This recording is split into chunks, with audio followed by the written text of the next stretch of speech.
Bonjour à tous, donc le micro marche, c'est parfait.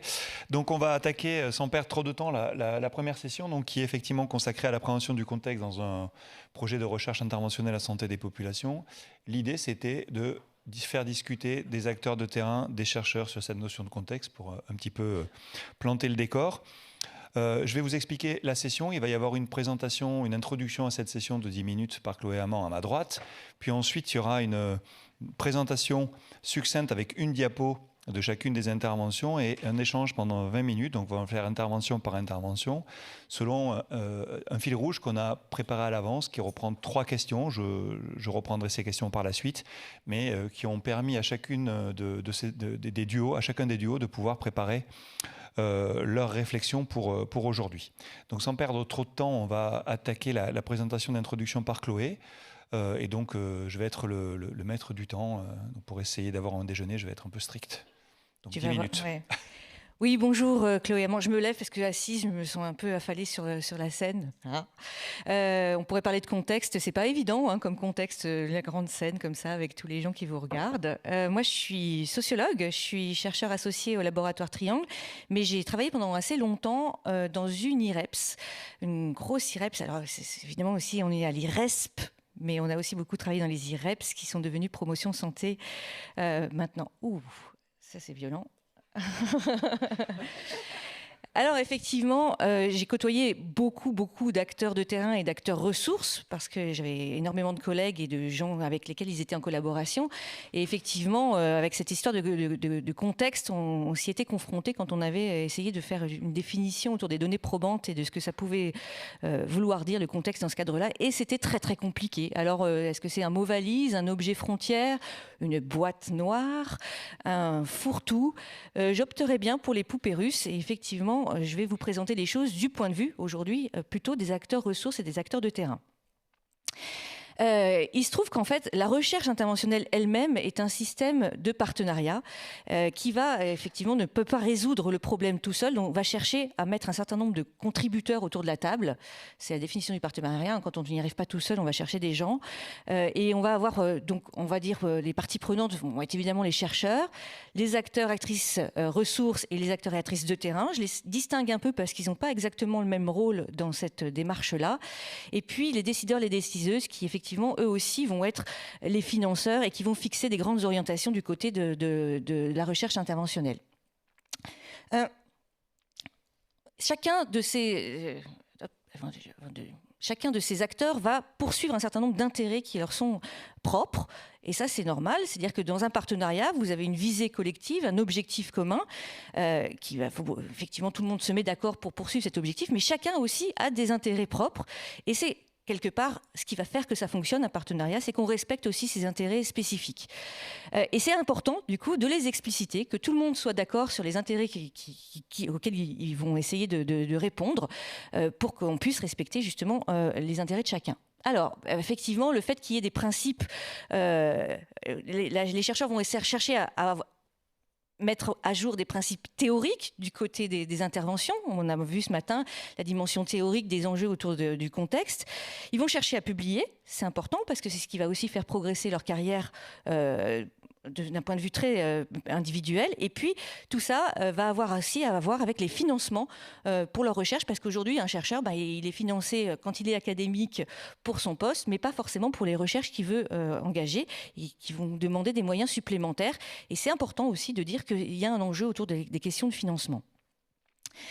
Du côté des acteurs et actrices ressources et des acteurs et actrices de terrain, l'idée, ça va effectivement, pour eux, pas la dimension théorique, mais plutôt d'améliorer leur pratique, qu'il se passe quelque chose d'intéressant, de valoriser leurs actions en participant à une recherche interventionnelle, parce que ça va avoir aussi potentiellement un lien avec le financement de leurs interventions.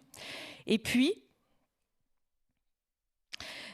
du côté des décideurs et des décideuses, il y a cet enjeu de justice sociale. À un moment donné, effectivement, on va du côté de l'équité en santé et essayer de diminuer les inégalités sociales de santé. Et puis, on va être aussi dans une perspective de rentabilisation de l'argent public en essayant d'améliorer l'efficacité des interventions.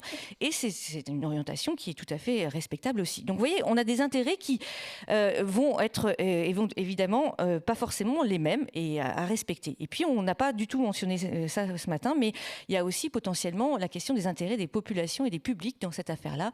Et aujourd'hui, je ne vais pas parler de ça, mais c'est quelque chose à garder dans un petit coin de la tête. Alors, qu'est-ce que c'est que le contexte de l'intervention pour les acteurs de terrain? De ce point de vue-là, il y a un peu des enjeux concurrents à la recherche interventionnelle. Hein. Quand vous êtes acteur de terrain, vous voyez arriver un chercheur, il y a quand même des choses qui ne sont pas forcément évidentes. Parce que déjà, vous allez devoir répondre à des activités socles, enseigner, prendre soin des personnes, accompagner les habitants, leur proposer des activités, proposer une alimentation équilibrée, éduquer à la santé, bref, toutes les activités pour lesquelles vous êtes engagé dans votre profession. Bon, ça, il va falloir le faire et je ne vais pas vous cacher que depuis la période Covid, ça s'est un petit peu tendu aussi sur les obligations. Il n'y a pas forcément des gens derrière tous les postes et c'est compliqué. Du coup, quand vous arrivez pour faire une recherche interventionnelle, de pouvoir mettre des choses, de libérer du temps pour ça. Donc ça, c'est un peu concurrent. Et puis, vous avez aussi un enjeu très important à ne pas mettre en concurrence, de vous mettre en concurrence avec les acteurs de terrain au niveau local, avec vos partenaires, justement, du quotidien. Ça, c'est vraiment quelque chose que j'ai beaucoup rencontré quand j'accompagnais des collègues en disant « Mais si, on pourrait faire ça comme recherche, etc. etc. » Mais pourquoi moi, je ferais ça? Il y a des gens qui le font très bien juste à côté. Je ne peux pas y aller comme ça. Il faut vraiment qu'on négocie. Chacun, on doit respecter la place de chacun. C'était vraiment très important, ça, comme dimension du contexte. Et puis, évidemment, il y a la question du champ associatif, et que ça, c'est quelque chose aussi qui n'est pas facile. C'est qu'aujourd'hui, c'est un champ qui est soumis justement à une organisation des financements autour des appels à projets. Et à un moment donné, il faut couvrir un temps de travail qui serait du côté de la recherche, qui est du temps supplémentaire. Il n'y a pas que l'intervention, mais toutes les réunions en amont, comment on conçoit, etc. Et puis, il y a le temps de l'intervention elle-même. Et du coup, ce n'est pas évident d'arriver à savoir comment on va pouvoir faire rentrer ça dans l'enveloppe. Il n'y a pas de temps banalisé par rapport à ça.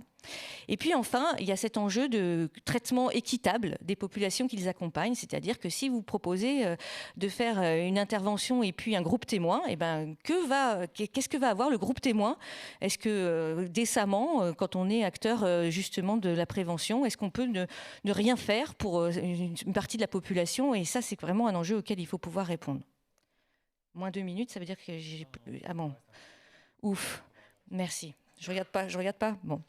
Et effectivement, quand vous arrivez sur un terrain et vous voulez, enfin, en tout cas avec des acteurs de terrain avec qui vous voudriez partir pour faire une recherche interventionnelle, il y a quand même un certain nombre de choses qui émergent. Ça a été déjà dit ce matin un petit peu. Effectivement, on n'est pas concerné. C'est pas ma mission. Pourquoi je ferais de la recherche? Moi, je suis acteur de terrain. Il y en a pas besoin. Je fais déjà quelque chose qui est vraiment intéressant. Ça marche bien. Les gens sont contents. Il n'y a pas d'utilité à votre affaire de recherche là. Vous êtes gentil, mais je vais déjà essayer de faire ce que j'ai à faire.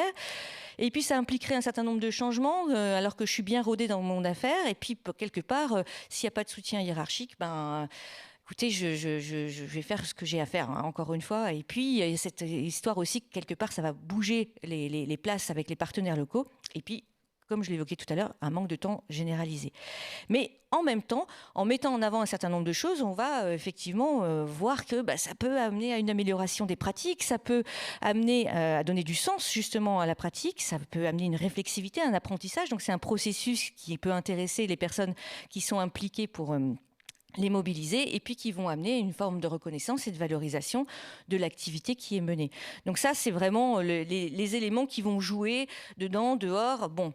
Mais alors finalement, on pourrait se dire, est-ce que c'est vraiment important de continuer à fonctionner avec des acteurs de terrain? Parce que il y a quand même beaucoup de contraintes. On irait quand même beaucoup plus vite si on était juste les chercheurs et qu'on pouvait décider que les choses, elles allaient se faire et qu'on allait être chercheurs sur les acteurs et sur les populations. C'est assez tentant. Moi, je suis sociologue de formation. On regardait comment les gens faisaient, mais on ne faisait pas avec eux. Et c'est vrai que par certains côtés, ça pourrait être une tentation. Mais alors, il y a des petits soucis quand même, parce que quand même, comment on ferait en amont pour justement repérer des actions qui sont toute l'innovation qu'il peut y avoir, qui vient du terrain, et comment on pourrait les repérer? Et ça, les acteurs ressources jouent un rôle vraiment important parce qu'ils ont une connaissance du territoire sur lequel ils interviennent, un peu transversale. Ils peuvent faire émerger un certain nombre de choses, notamment à travers les méthodes de capitalisation. Et puis en amont aussi, justement, comment ils fonctionnent, ces acteurs de terrain, comment on doit leur parler, qu'est-ce qui va favoriser l'accès au terrain, ça c'est très important. Et puis c'est aussi un enjeu de contexte, tout ça. Qu'est-ce que c'est et comment on va faire pour concevoir une intervention qui va pouvoir vraiment s'adapter aux contraintes. Alors, par exemple, typiquement, l'éducation nationale, si vous ne comprenez pas bien comment ça marche, vous n'arriverez pas à faire quoi que ce soit avec eux, quoi. Donc, vous ne pouvez pas faire sans eux quelque part. Et pendant l'expérimentation, il y a la question du suivi, de l'adhésion des différents acteurs autour des interventions complexes.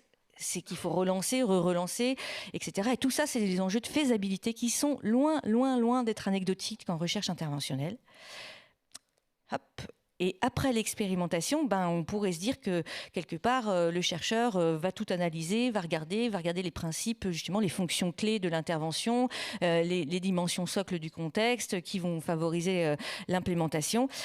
Ouais, ok, on pourrait le faire sans les acteurs de terrain, mais en même temps, est-ce que ça va être entendable par les autres acteurs qui voudront mettre en place ça? Est-ce qu'on va pouvoir intégrer, vraiment passer de la théorie à la pratique sans savoir comment se fait la pratique et le construire avec les acteurs qui vont mettre en place les choses, et justement avec des supports et des modalités adaptées aux autres acteurs de terrain. Et ça, c'est tous les enjeux de transfert de connaissances.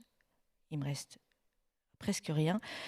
Plein de questions pour ouvrir la discussion qui vont justement, je pense, être relevées au cours des interventions juste derrière, et peut-être même aujourd'hui, tout au long de la journée.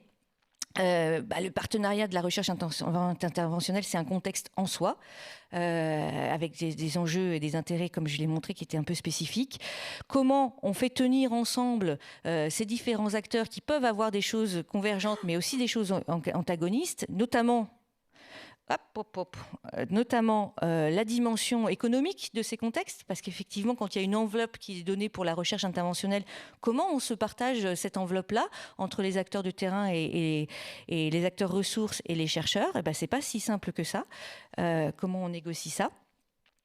Et puis sur le contexte de l'intervention elle-même, est-ce que l'acteur de terrain, en tout cas, fait une différence entre contexte et terrain? Voilà, est-ce que c'est vraiment des mots différents et qui font écho à des choses différentes? Effectivement, on gagne à énoncer un peu les différentes dimensions du contexte, comme Linda l'a fait ce matin, pour éclaircir les choses. Et puis, il y a cet enjeu aussi dans la place, là, est-ce qu'on va adapter l'intervention au contexte, mais est-ce qu'en même temps, on ne cherche pas à faire évoluer le contexte? Et à quel moment on est dans l'un et à quel moment on est dans l'autre? C'est important d'être bien précis sur ces enjeux-là, parce que finalement, sinon, c'est un peu la bouillie. Et plop. Et enfin, quelle place pour les populations et les publics dans la définition de ces contextes? Parce qu'effectivement, là, aujourd'hui, en tout cas, on est un peu entre nous. Voilà, merci. Merci, on va enchaîner. Pour les personnes qui sont à distance, n'hésitez pas à poser des questions. On va essayer de les intégrer au fur et à mesure de l'échange avec les intervenants. Donc, on va commencer par le grand défi Vivez Bouger. Donc, il va y avoir normalement une diapositive qui va arriver pour présenter l'intervention, et je reprendrai la parole après cette description de l'intervention pour vous poser quelques questions. Bien, merci beaucoup. Donc moi je suis Florence Cousson-Gély, je suis professeure de psychologie de la santé à l'université Paul Valéry Montpellier 3 et directrice scientifique d'Epidor, donc qui est le département prévention de l'Institut du cancer de Montpellier. Et donc j'interviens avec Jean-Louis Roumégas, que je vais laisser se présenter peut-être en 2 mots.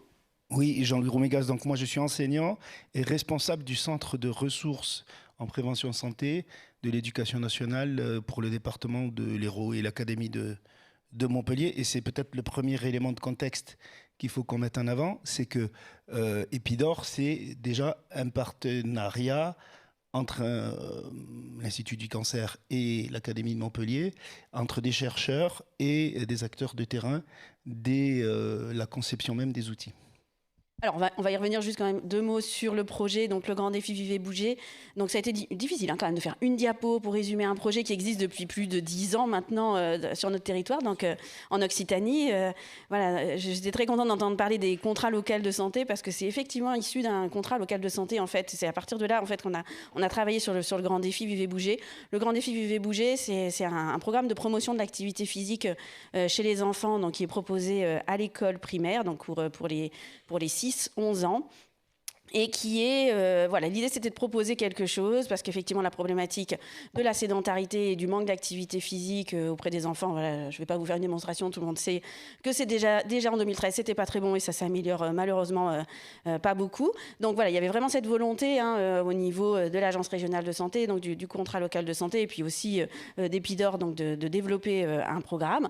On s'est inspiré d'un programme qui existait déjà, donc il y a un programme québécois qui s'appelle le Grand Défi Pierre Lavoie, et on a en fait utiliser une des fonctions clés du Grand Défi Pierre Lavoie, qui est le cube énergie. Qu'est-ce que c'est un cube énergie? C'est 15 minutes d'activité physique en continu, et donc les écoles et les communautés de communes, puisque vous allez voir que l'idée c'est vraiment de développer le partenariat autour de ce projet, donc les écoles vont s'engager pour faire un grand défi Vivez Bouger, donc pendant un mois. Là, ils sont en train de le faire, donc on est à la 3e semaine à l'heure actuelle du grand défi Vivez Bouger. Donc pendant un mois, elles vont cumuler des cubes énergie, donc faire ces cubes, et on va leur donner un petit carnet. Vous avez l'image sur la diapositive dans laquelle elles vont pouvoir marquer leurs cubes.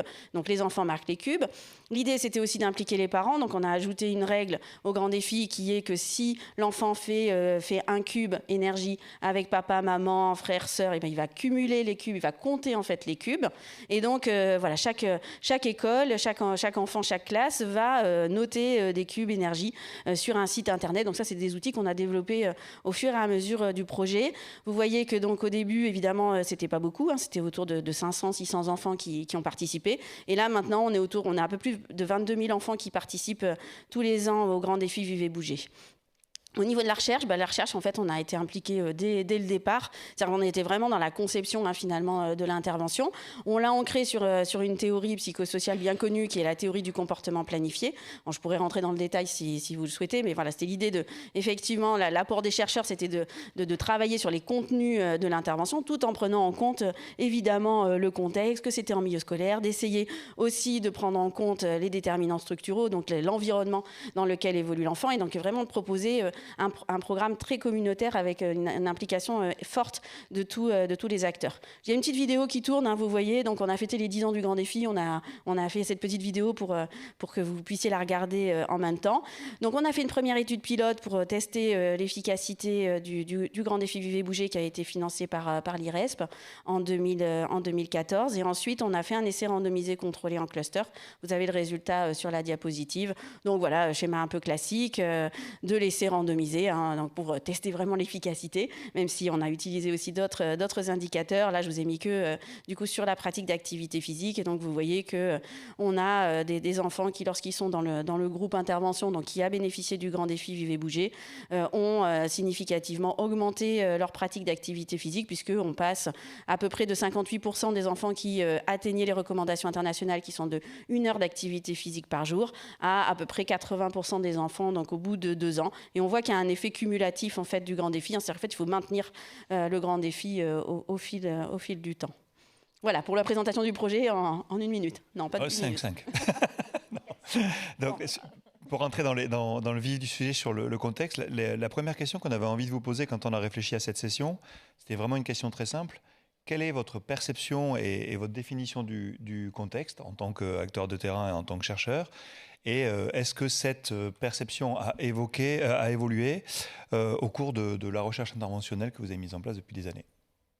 Bon, on ne s'est pas posé la question du contexte vraiment. On ne s'est pas dit avec Jean-Louis, ça y est, il faut prendre en compte le contexte. Je pense que l'originalité de cette recherche interventionnelle, et je pense qu'elle vient aussi du lieu dans lequel on travaille, donc qui est Epidor, qui existe depuis plus de 35 ans. Donc au tout début, c'était vraiment l'idée de faire un musée du cancer. Donc ça, il avait vraiment été conçu comme ça. Et puis petit à petit, ça a évolué, cet endroit. Et à Epidor, en fait, c'est un lieu où on rassemble donc des chercheurs, des acteurs de terrain et dont des enseignants, et Jean-Louis est en fait détaché de l'éducation nationale et travaille à temps plein avec nous pour élaborer des programmes, et effectivement des acteurs de terrain, et l'ARS finance évidemment toutes les interventions. Donc je pense que pour nous, c'est d'emblée, en fait, qu'est-ce que c'est le contexte? C'est de prendre en compte, et on rejoint les petites bulles que tu as montrées, Chloé, c'est-à-dire qu'on a à la fois les décideurs, puisque le Grand Défi, il est copiloté par l'Agence régionale de santé, par Épidore, par l'Éducation nationale et par ce qui était au départ la DRJSCS, qui s'appelle maintenant la DRAGES, donc voilà, tout ce qui est direction régionale jeunesse et sport. Donc il y avait vraiment cette idée d'avoir donc les partenariats, voilà, un petit peu institutionnels, mais aussi que les gens en fait ils aient le temps. Et je pense que ça c'est vraiment, et qu'en fait leur poste soit déjà financé, et que effectivement le temps de Jean-Louis s'est pas dit je vais plus pouvoir enseigner, parce qu'en fait lui son temps il était déjà dédié finalement à ça. Et plus des chercheurs qui sont aussi financés. Alors que moi je suis un poste académique, hein, donc évidemment je suis aussi financée par l'université, mais voilà, on répond aussi à des appels à projets. Vous avez vu que c'est ce qu'on a fait, mais tout le temps en fait de conception, de préparation, c'est souvent ce temps-là qui manque à la recherche interventionnelle. Mais en fait finalement il était déjà là en fait ce temps-là. Et après bien sûr que pour faire un essai randomisé, mon temps ne suffit pas, hein, c'est clair. Donc après on va chercher évidemment des financements, donc recherche à l'IRESP ou à l'INCa ou à d'autres organismes.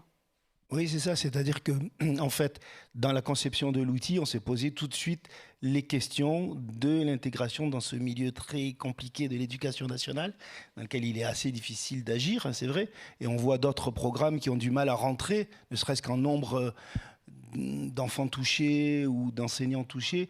Nous, on n'a pas cette problématique, puisque dès la conception, on essaye d'intégrer toutes les contraintes propres à l'éducation nationale. Alors, ces contraintes, si on essaye de les penser, c'est quoi? C'est d'abord le temps de l'enfant, hein, qui est dans un milieu scolaire, et puis qui a un temps extrascolaire. Pour le coup, là, on a essayé de bien tenir compte de ces différents moments dans la vie de l'enfant, des différents acteurs aussi qui entourent l'envie de l'enfant, en partant du temps scolaire et de l'enseignant, mais en ajoutant le temps périscolaire avec les communes, l'extrascolaire, les centres de loisirs, et puis le temps familial jusqu'au week-end. Et donc on a essayé de construire comme ça une vision de l'activité physique ou du manque d'activité physique de l'enfant, et comment y remédier en partant de l'école, mais en tenant compte de tous les acteurs et en essayant de fédérer ces acteurs. Donc c'est le système du Cube Énergie dans lequel on valorise l'implication de la famille, etc.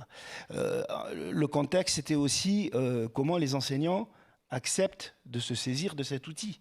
Comment faire en sorte que, vous savez, que les enseignants se plaignent souvent d'avoir peu de temps. On leur demande beaucoup, donc ils ont peu de temps à consacrer à la préparation, ils ont peu de temps à consacrer aussi à la mise en œuvre. Donc il fallait leur offrir un outil clé en main, et moi j'insisterai là-dessus, si vous voulez rentrer dans l'éducation nationale, et essayer d'avoir des outils clés en main, faciles à intégrer pour les enseignants. Donc ça a été un guide pédagogique avec des séances bien définies que les enseignants peuvent intégrer très rapidement, et qui préparent d'abord la phase action, puis ensuite une mise en œuvre de la phase action. Donc ça, c'était très important. C'était la compatibilité de ce guide pédagogique et de ces séances avec les objectifs de l'éducation nationale, puisqu'il y a dans l'éducation nationale un plan éducatif de santé qui prévoit certains objectifs, y compris des objectifs généraux. C'est-à-dire, il ne s'agit pas de donner aux enfants des consignes de santé, mais d'éduquer les enfants à être responsables de leur santé, en respectant leur liberté, la liberté de conscience, etc. Il s'agit pas, on sait d'ailleurs qu'en matière de santé, les consignes et les toutes faites ne fonctionnent pas. Et donc, on est dans ce travail éducatif. Voilà comment on essaie de prendre en compte cette dimension. Et puis pour l'extrascolaire et le périscolaire, ça a été de trouver les acteurs, identifier les acteurs. Donc on fait un travail spécifique auprès des communes pour leur montrer comment elles peuvent soutenir l'action des enseignants avec des projets. On fait un travail auprès des fédérations sportives et on a essayé de les intéresser. Pour elles, c'était l'occasion de présenter leur discipline, de valoriser leur programme d'éducation à la santé ou de promotion de la santé, puisque souvent les fédérations sportives y travaillent. Et donc, on a essayé d'intégrer leur propre démarche au grand défi Vivre Bouger. Et petit à petit, ce qu'il faut dire, c'est que ce grand défi, il vit un peu sans nous. Et ça, c'est peut-être un modèle intéressant. C'est qu'on n'a pas des interventions toutes ficelées, on a plutôt des principes d'action. Et ensuite, nous, on découvre tous les jours des initiatives qui naissent dans ce contexte-là. Et ça vit tout seul. Alors, on veille à ce que ça soit bien fait, qu'il n'y ait pas de dévoiement, mais on laisse vivre et on découvre finalement des tas d'idées nouvelles qu'on essaye de partager d'ailleurs tous les ans au moment du séminaire de lancement. Donc là, on note bien les éléments de contexte dans les liens entre acteurs, le lien entre l'éducation nationale et les chercheurs, avec une spécificité quand même à Montpellier qui est vraiment importante à prendre en compte. Florence, tu as parlé d'un essai contrôlé randomisé, on y reviendra cet après-midi, sur les méthodologies. Comment, dans le cadre de cette étude, qui est un essai contrôlé randomisé, vous avez intégré ou pas d'autres éléments du contexte? On peut penser aux populations que vous avez touchées. Vous développez des outils, mais ce n'est peut-être pas les mêmes outils ou dans toutes les écoles en fonction des difficultés qu'elles rencontrent. Donc comment vous avez essayé de prendre en compte ou pas cette dimension-là dans l'étude qui a montré l'efficacité? Et je fais une parenthèse, est-ce que l'efficacité, vous avez montré qu'elle perdurait dans le temps? C'est une question qu'il y avait sur le chat. D'accord. Alors, pour répondre à la question du chat, elle perdure pendant 2 ans. C'est-à-dire qu'effectivement, on a suivi les enfants pendant 2 ans. C'est ce qui était déjà important. C'est compliqué de suivre plus longtemps ces enfants-là, mais on aimerait effectivement refaire une recherche pour voir du coup si, et ça serait notre rêve en fait, d'avoir une petite cohorte du grand défi, c'est-à-dire de suivre ces enfants qui ont participé au grand défi Vivez Bouger. Par rapport à ta question sur l'évaluation, oui, voilà, on a fait un essai randomisé contrôlé avec comme critère de jugement principal l'activité physique, donc déclarée par les enfants, et un sous-groupe d'enfants ont porté aussi un accéléromètre pour avoir vraiment une mesure objective. Donc là, on était vraiment sur la santé. On a posé aussi beaucoup de questions sur dans quelle mesure ça modifiait les attitudes qu'ils avaient. Voilà, donc on était vraiment sur les processus psychologiques pour essayer d'expliquer si effectivement ça avait modifié des choses au niveau de l'adoption de l'activité physique. Et on a aussi interrogé des enseignants, on a interrogé effectivement les différentes parties prenantes au projet pour savoir un petit peu quels sont les éléments en fait un peu moteurs et pour effectivement prendre en compte le contexte. Et je pense qu'il y a un élément qui est ressorti dans les entretiens qu'on a pu faire, c'est l'idée que oui, il y a effectivement on donne des outils, mais ce ne sont que des outils. C'est-à-dire que on leur donne le guide pédagogique, on leur donne un guide pour pouvoir organiser des événements grands défis, puisque c'était l'idée du projet. C'était effectivement, même si on donne... l'idée, c'était pas que ce soit l'enfant seul qui fasse de l'activité physique, c'est qu'on favorise en fait un environnement pour qu'il puisse faire de l'activité physique. Et les enseignants, en fait, eux, quand ils adhèrent au projet, c'est à eux de créer des événements grands défis. C'est-à-dire que nous, on leur dit, il faut que ça fasse 15 minutes, c'est un cube énergie. Mais vous pouvez organiser une Zumba, vous pouvez organiser des relais, les parents d'élèves sont aussi impliqués. Dans certaines écoles, on a une mère d'élèves qui a carrément maintenant un poste à la mairie de Fabrègues. Donc elle est représentante grand défi à la mairie de Fabrègues. Et la mairie de Fabrègues lui paye en fait une partie de son temps pour développer des actions. Et ça, c'est vraiment des initiatives tout à fait locales qui sont nées à partir du projet qu'on a initié. Donc effectivement, on s'est aperçu que tous ces éléments étaient extrêmement importants. C'est-à-dire, donc, on donne des outils, ils développent des actions. Il y a le partenariat des enseignants avec les mairies, avec les communes était particulièrement importante, et beaucoup d'enseignants nous ont dit on ne s'est pas senti seul en fait. On avait ce programme et puis les communes, elles nous aidaient en organisant des événements grands défis, en faisant venir des clubs sportifs dans les écoles. Jean-Louis l'a dit, les clubs sportifs, ils veulent aussi qu'il y ait plus d'adhérents, donc ils veulent faire connaître leur sport. Et donc il y a eu plein d'initiatives aussi de ce type-là. Donc ils ne se sont pas sentis seuls en fait, les enseignants. Et ça, c'était vraiment, je pense, une force du projet. Et puis on a aussi une journée grande récompense, on n'en a pas parlé, mais c'est une journée un peu festive où on invite plus de 1000 enfants à faire la fête, avec bien sûr les écoles, et on invite la presse. Donc on essaie aussi, il y a un aspect aussi communication qu'il ne faut pas négliger. Et on a la chance à l'Institut du cancer de Montpellier d'avoir un service communication qui nous aide aussi et qui développe.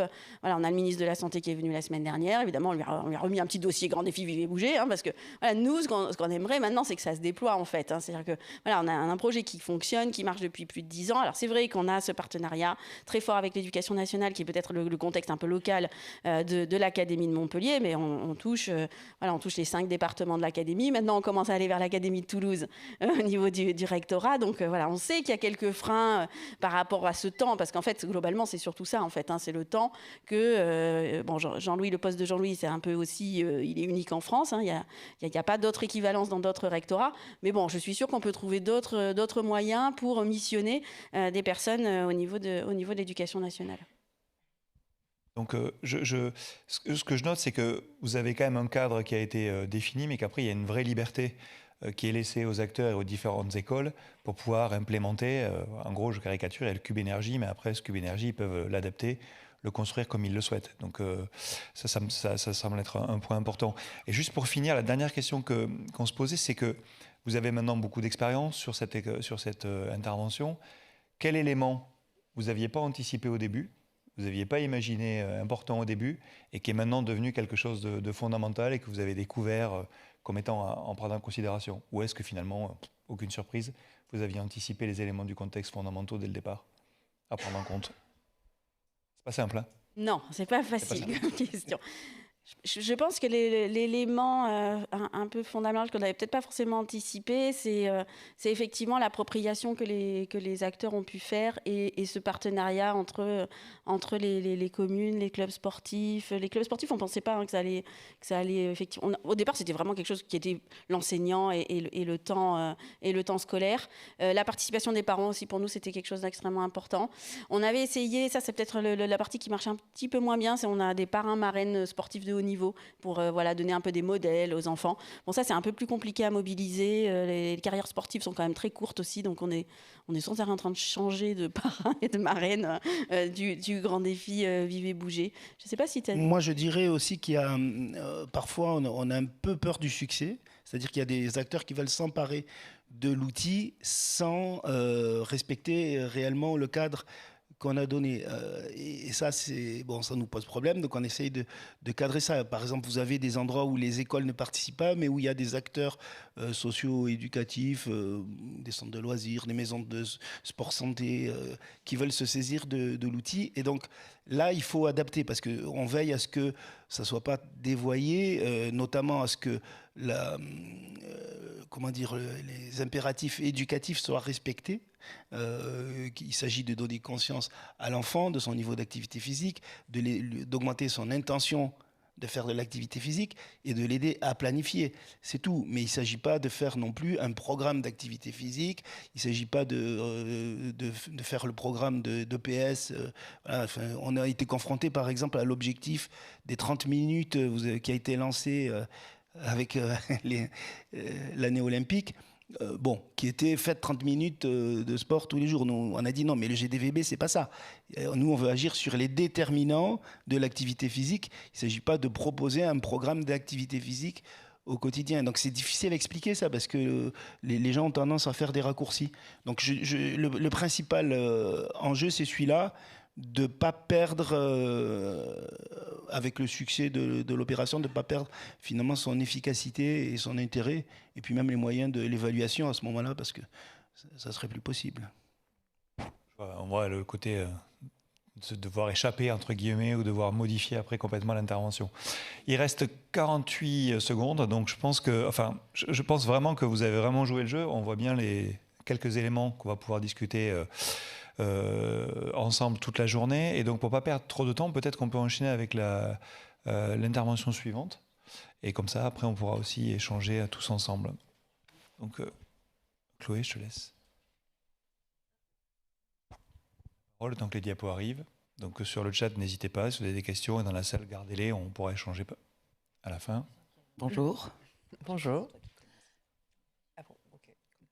Donc nous, on va vous présenter une évaluation de l'intervention IACA portée par l'association Santé, qui visait donc à évaluer l'impact et la viabilité ainsi que la transférabilité du dispositif IACA, qui est un dispositif d'accompagnement en réduction des risques et des dommages alcool basé sur le rétablissement en santé mentale. Peut-être pour vous raconter le contexte, justement, puisque santé, c'est un peu particulier. C'est le premier dispositif, qui est un dispositif d'ingénierie sociale, santé, alcool et réduction des risques, qui est un des premiers dispositifs dédiés et qui a été financé pour décliner l'approche RDR alcool.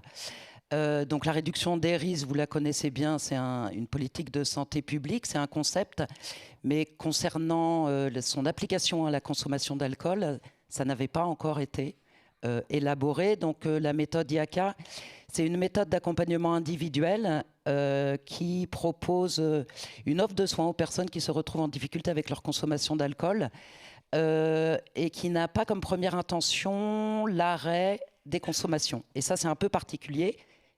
Et du coup, peut-être pour poursuivre sur ces histoires de contexte, on tente d'embrasser la complexité puisque L'alcool en France, c'est un contexte particulier avec un regard social, des représentations sociales très ambivalentes sur cette question de l'alcool.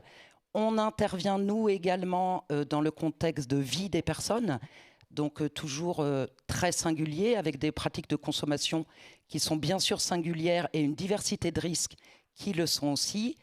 Et on intervient également dans un contexte d'une offre de soins avec des disciplines aussi assez multiples, puisqu'on intervient pour renforcer les expertises à la fois des intervenants sociaux, du secteur spécialisé, du secteur de l'hébergement, de l'insertion et du logement.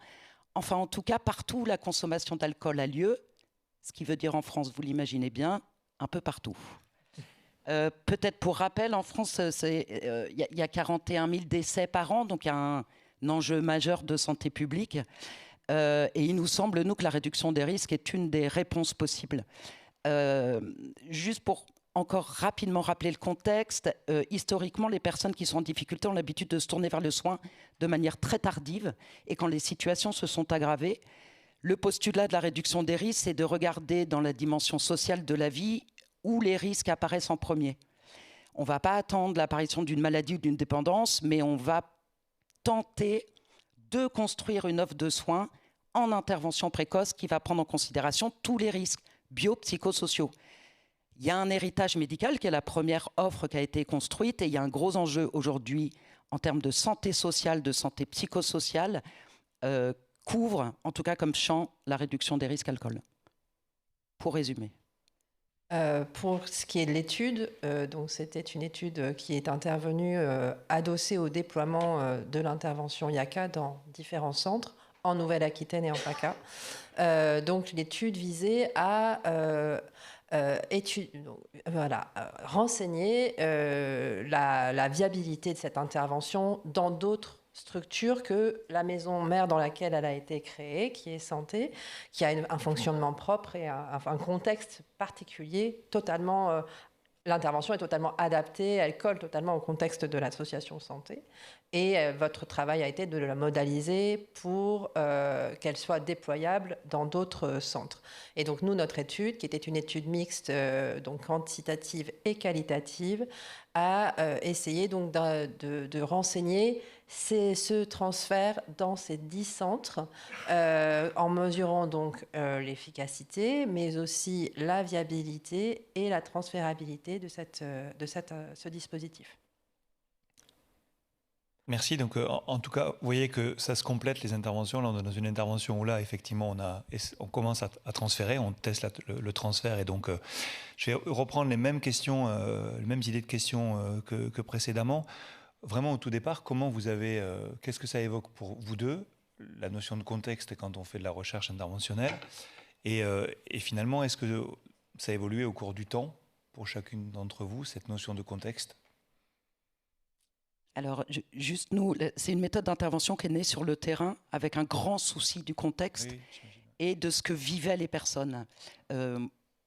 Moi, j'ai appris auprès des personnes la réduction des risques alcool. J'ai une formation d'éducatrice spécialisée et aujourd'hui d'ingénierie sociale. Mais ce qui m'importait, c'était d'opérer une transformation pour répondre aux besoins spécifiques des personnes. Aujourd'hui, c'est assez dramatique la manière dont elles sont... Enfin, en tout cas, de l'offre de soins qui leur est proposée, souvent on leur fait porter la responsabilité de l'échec. Il y a très peu d'évaluations d'ailleurs sur l'offre de soins existante liée au sevrage et au maintien de l'abstinence. En tout cas, ce qu'on sait, c'est que pour la majorité des personnes, ça ne fonctionne pas. Donc nous, il nous importait de faire une autre proposition complémentaire à l'offre de soins existante, qui est très pertinente dans certains contextes. Par contre, dans d'autres, elle ne l'est plus. Et qu'est-ce qu'on fait dans ces autres contextes comme offre comme proposition d'offre de soins. Donc moi, mon souci premier, c'était ce que vivaient les personnes pour tenter de lutter contre la stigmatisation, l'exclusion.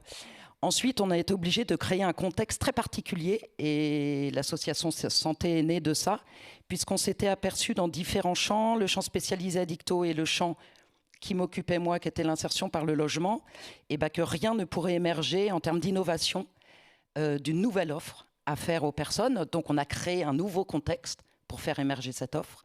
Ça, c'était assez déterminant et du coup, c'est assez atypique, le site pilote avec lequel on expérimente. Donc, C'est une association, donc l'association Santé, et c'est un dispositif d'ingénierie sociale où on a à la fois un site pilote où on expérimente, on modélise, on travaille à la transférabilité, on accompagne le déploiement. Donc on accompagne des personnes concernées qui contribuent à la construction de cette offre de soins. Ça, c'est aussi un peu qui est au cœur d'un des principes de la réduction des risques. On fait avec les personnes, on fait avec tout le monde. Donc voilà, c'est cette articulation de différents contextes qui est à mon avis fondamentale et que moi j'ai en tout cas été chercher du côté des sciences sociales. C'est ça qui m'a appris. C'était plutôt une santé sociale. Moi j'ai plutôt ce regard-là et pas médical. Et il se trouve que pour l'alcool, pour l'instant c'est plutôt un regard médical qui est porté sur la consommation, sur la toxicité du produit. En RDR par exemple, on se dit que si la personne a recours à l'alcool, eh ben, c'est parce qu'elle y trouve en tout cas, c'est une stratégie qu'elle met en place, une stratégie d'adaptation et de compensation. Et que tant qu'on n'en a pas trouvé d'autres, ben, on ne retire pas l'alcool. Voilà. Et concernant la recherche, donc, alors, le projet Vitae est arrivé après une première étude exploratoire qui a justement visé à identifier les fonctions clés de l'intervention menée par Linda, qui donc identifiait déjà des éléments contextuels propres au site pilote. Et l'idée donc était vraiment de vérifier si tous ces ingrédients clés étaient donc présents dans les sites du déploiement, s'ils pouvaient être présents, si vraiment vérifier leur nécessité ou leur impact sur les faits. Donc le niveau de contexte était déjà, au niveau de la création du protocole, était déjà assez délimité. C'est-à-dire qu'on avait une volonté d'avoir une implantation dans des centres, donc centres qui ont été volontaires, qui ont répondu à un appel d'offres à candidature pour développer cette modélisation.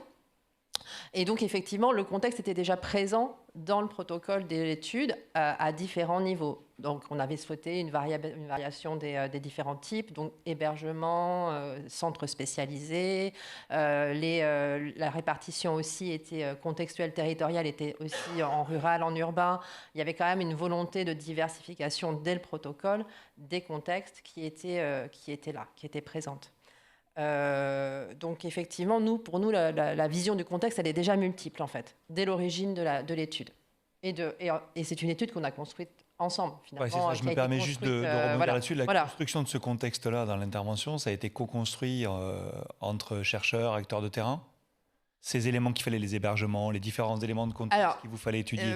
Oui, je me souviens de discussions quand même avec Hélène sur effectivement les sites qui avaient candidaté pour essayer de voir un petit peu lesquels étaient les plus. Alors certainement, il y avait des critères qui étaient propres à santé de faisabilité, et puis aussi de niveau de réponse à la motivation, aux conditions de la mise en œuvre de l'intervention, mais il y avait aussi cette volonté de répondre à la demande de la recherche qui était d'avoir une certaine diversification du public. Oui, et que ce soit représentatif autant que faire se peut en population générale, pour ne pas réduire la réduction des risques à une offre de soins bas seuil, ce qui n'est pas du tout le cas. Sur cette, en effet, cette collaboration et comment, nous, ce qui nous intéressait aussi de manière plus que le résultat pour les personnes, c'était vraiment comment les professionnels pouvaient s'approprier cette méthode d'intervention, qui est une méthode d'intervention qui va traverser le parcours de soins d'une personne, donc qui est assez complexe avec des étapes. Enfin, c'est un modèle avec des étapes. L'enjeu, c'est que les intervenants le digèrent, mais qui nécessite d'intervenir à plein de niveaux. Ça va du parler d'alcool autrement, à créer l'alliance autrement. On est plutôt dans des logiques de pratiques orientées rétablissement. On va coordonner des parcours de soins et puis on va intervenir sur les risques en fonction des risques pris ou encourus. Donc, il y avait 2 ans.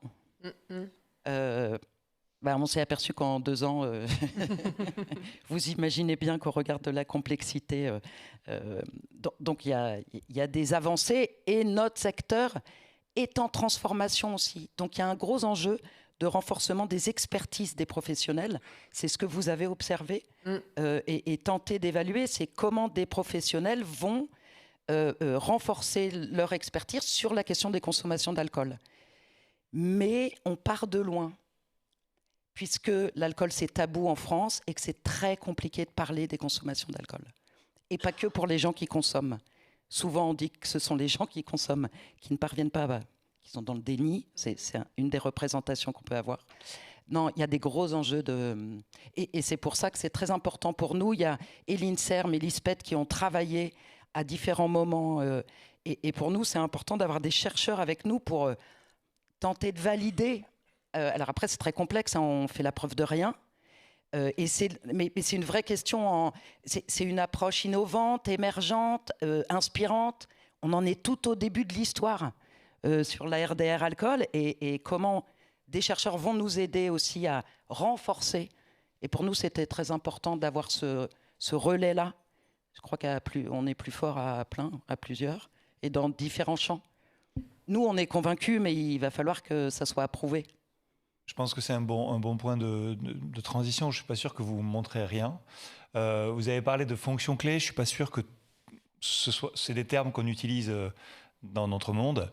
Je ne suis pas sûr que tout le monde est au clair ça. Peut-être que ça pourrait être intéressant de donner des éléments de méthode ou d'approche que vous avez eus. Alors, pour donc identifier ces fonctions clés, ça a été donc l'objet de l'étude exploratoire, mais qui a continué finalement dans le cadre de Vitae, parce que on essayait de trouver, pour être plus clair, on parle d'ingrédients finalement, d'ingrédients de l'intervention qui vont permettre que celle-ci génère un mécanisme qui lui-même pourrait entraîner un effet et qui va entraîner un effet. Donc il y a quand même il faut la conjonction de certains contextes, justement, de certains contextes interventionnels, mais aussi un contexte externe à l'intervention qui n'est pas donc dépendant de l'intervention, qui vont faire des situations qui serait souhaitable de reproduire pour obtenir à peu près le même effet. En tout cas, voilà, là on parle. Oui. J'essaye de parler avec beaucoup de précaution parce que effectivement, comme Emmanuel le disait, c'est pas spécialement la mesure des effets est très complexe, voilà, en soi. Et parce qu'il faut créer des nouveaux indicateurs. Oui, l'amélioration de la qualité de vie, quand on a, pour l'alcool en tout cas, on a passé notre temps à regarder l'arrêt de la conso, le craving, les quantités consommées. La RDR alcool, on opère une bascule. C'est le comment on consomme, ce sont les pratiques de conso. Dans des contextes de conso, c'est le cœur de la RDR. C'est comme ça qu'on identifie les risques. Du coup, on a des indicateurs qui ne fonctionnent pas. Nous, ce qui nous importe, c'est de regarder, enfin, on intervient à lever le sentiment de honte pour que la parole se libère, pour qu'on ait accès à la réalité de la vie et de la consommation. Donc tout ça, ce sont aujourd'hui des indicateurs qui n'existent pas. C'est d'ailleurs juste un élément, parce qu'il y a sur le chat, que veut dire RDR alcool, donc réduction des risques? Pardon, réduction des risques, voilà, appliquée aux consommations d'alcool.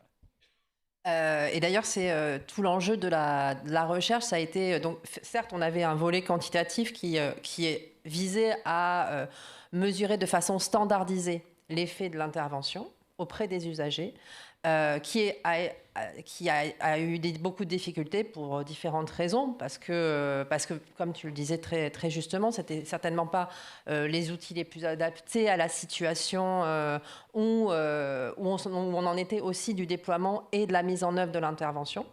Mais il y avait aussi donc tout le volet qualitatif qui était pour lui tourné tant vers les professionnels que vers les usagers et qui nous permettait quand même une certaine flexibilité et d'aller justement chercher ce qui, dans cette intervention, avait pu être novateur pour les professionnels et pour les usagers. Et c'est là aussi où on peut s'adapter au contexte. À tous les contextes, parce qu'on avait donc 10 centres très différents, quand bien même on avait des XAPA, des CARU, des CHRS, qui sont des structures quand même avec un fonctionnement assez rodé, avec une structuration très forte, qui ont néanmoins des fonctionnements et des modalités de fonctionnement différentes selon les implantations. Par exemple, ne serait-ce que l'autorisation d'alcool dans les centres, elle n'est pas généralisée dans tous les centres. Elle n'a pas pu l'être. Donc, il y avait quand même une modalité, une flexibilité liée à la méthodologie qualitative et à la méthode mixte qui a permis d'aller chercher quand même les éléments de contexte et les facilitants et les freins qui pouvaient expliquer le fonctionnement de l'intervention. Peut-être aussi, je crois qu'il y a aussi des enjeux de savoir dans nos collaborations. et là je vais plaider pour le savoir de terrain, qui a fait émerger cette nouvelle méthode d'intervention. Et souvent, ce sont des savoirs qui ne sont pas très reconnus. Il me semble qu'il y a encore une hiérarchisation aujourd'hui des savoirs. Je pense aussi au savoir des personnes concernées. Un des principes de la réduction des risques, c'est de penser l'expertise des personnes. Elles ont des savoirs, d'expérience, des savoirs spécifiques. Le terrain en a. Et quid de l'articulation des savoirs avec des savoirs institués, reconnus, dominants. Je crois qu'il y a aussi des gros enjeux. C'est une question que je me posais par rapport à vous deux sur la vision commune que vous aviez pu développer. Donc ça s'est fait, ça a pris du temps, mais ça s'est fait manifestement. Oui, il y a eu une tentative de compréhension des places de chacun. Après, je crois qu'on aurait pu aller encore plus loin. Mais on a eu 2 ans, il y a eu le Covid dedans. Enfin, c'était pas forcément le contexte. Une fois, on l'a pris en compte parce que nous, on a poursuivi cette action, enfin tout ce travail d'expérimentation du déploiement à distance pour que ça puisse exister pendant le Covid. Donc, c'est aussi une capacité de réactivité parce que c'était important pour nous en santé publique. Mais voilà, ça va aller plus loin. Il y a des perspectives encore de déploiement. On est aujourd'hui dans ce que ça a permis quand même. Vraiment, je crois que c'est ce maillage. Aujourd'hui, ce modèle est reconnu. Il n'est pas validé, je ne sais pas comment on dit, probant ou programme. Par contre, tout le secteur spécialisé addicto, aujourd'hui, comprend l'intérêt de proposer cette offre de soins. Et je crois que c'est aussi tout ce travail commun. Voilà. Donc, ça reprend, il y a un commentaire qui est dans le chat, hein, c'est l'intérêt de la recherche réaliste. Tout ce qu'on dit là, ce sont des éléments qui sont effectivement aussi la vraie vie quand on mène ce type de recherche. Et peut-être juste avant que ce soit terminé, il y avait une question qui était de proposer un exemple d'indicateur ou d'ingrédient que vous auriez pu, que vous avez été en mesure d'identifier dans ce modèle qui, même s'il n'est pas validé, il est là, il existe. Est-ce que vous avez un exemple d'ingrédient actif que vous pourriez donner au public ? Par exemple, on peut dire que la déstigmatisation en état. Oui, le renforcement du pouvoir d'agir, de tenter de mesurer ça. Est-ce que nous, on a un indicateur pour nous qui est la levée du sentiment de honte, qui est aussi le niveau d'effort et de lutte produit par les personnes pour lutter contre leur conso, qui est complètement inefficace, contre-productif. Nous, on évalue le niveau de réconciliation, parce que ça commence par là. Et ça, c'est pas rien. Pour peut-être être plus précis, pour que ce soit plus parlant, dans l'intervention, par exemple, ça commence...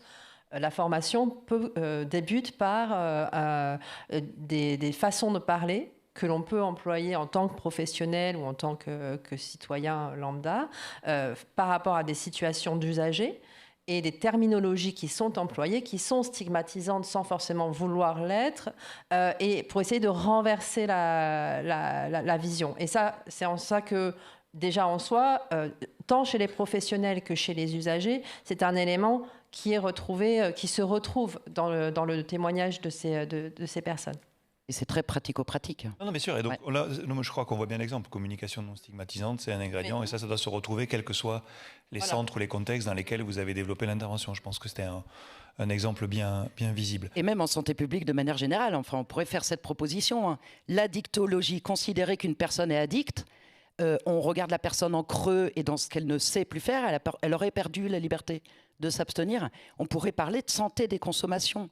Aujourd'hui, il me semble qu'il y a urgence, parce que ça concerne tout le monde, on est tous concernés par différentes consommations d'ailleurs.